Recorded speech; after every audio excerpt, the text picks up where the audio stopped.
So இது வரைக்கும் அவங்க சொல்லியிருக்கிறது மீனிங் ஆஃப் அட்வர்டைஸ்மெண்ட்.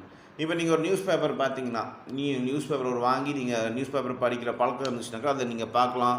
என்னன்னாக்கா அதில் டெய்லி நடக்கிற விஷயங்கள், பாலிட்டிக்ஸ் எக்கனாமிக்ஸ் மட்டும் இல்லாமல் உங்களுக்கு என்ன இருக்குனாக்கா ஸ்போர்ட்ஸ் பற்றி எல்லாம் இருக்கும். ரைட், இதெல்லாம் மட்டும்தான் இருக்குமா அப்படின்னு பார்த்தாக்கா கிடையாது. முக்கால்வாசி பார்த்திங்கனாக்கா நமக்கு அட்ராக்ட் பண்ணுறதே அதில் இருக்க அட்வர்டைஸ்மெண்ட்ஸாக தான் இருக்கும்.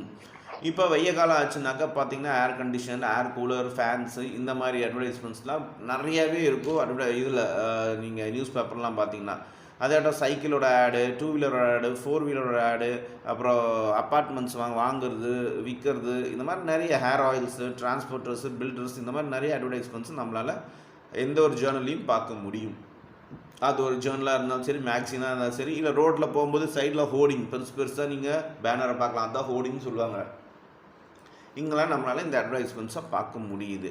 இது இல்லாமல் டெலிவிஷன்லையும் சரி, ரேடியோவும் சரி 24 மணி நேரம் எப்போ போட்டாலும் அட்வர்டைஸ்மெண்ட்ஸ் தான் ஓடிட்டுருக்கு. ஏன்னா அட்வர்டைஸ்மெண்ட்ஸ் மூலம் தான் இந்த மீடியாவுக்கு எல்லாமே காசு. Okay, right. இப்போ இந்த இன்ஃபர்மேஷன் இந்த ப்ராடக்டோட இன்ஃபர்மேஷனும் இல்லை இந்த சர்வீஸோட இன்ஃபர்மேஷன் பார்த்திங்கன்னா நமக்கு கிடைக்கிது. அதோட ப்ரைஸ் எவ்வளோன்னு தெரியுது, அதில் என்னென்ன ஃபீச்சர்ஸ் இருக்குன்னு நமக்கு அட்வர்டைஸ்மெண்ட் மூலமாக தான் தெரிய வருது.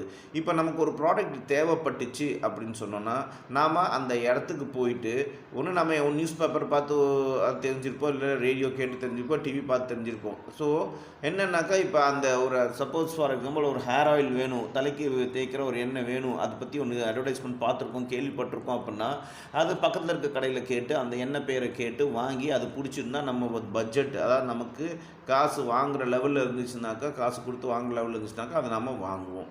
இது ஒன்று.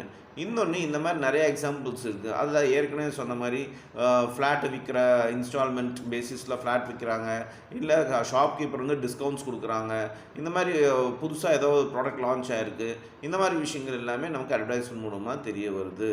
ஸோ இந்த இன்ஃபர்மேஷன்ஸ்லாம் கஸ்டமருக்கு ப்ராடக்ட்ஸ் பற்றியோ சர்வீஸ் பற்றியோ ஃபுல் அண்ட் ஃபுல் அட்வர்டைஸ்மெண்ட் கொடுக்குறாங்க. யார்? அந்த கம்பெனிக்காரங்க, அந்த மேனுஃபேக்சரர்ஸ், இந்த ட்ரேடர்ஸ், இல்லை அந்த சர்வீஸ் ப்ரொவைடர்ஸ் இந்த விஷயம்லாம் செய்கிறாங்க, ப்ரொமோட் பண்ணுறாங்க.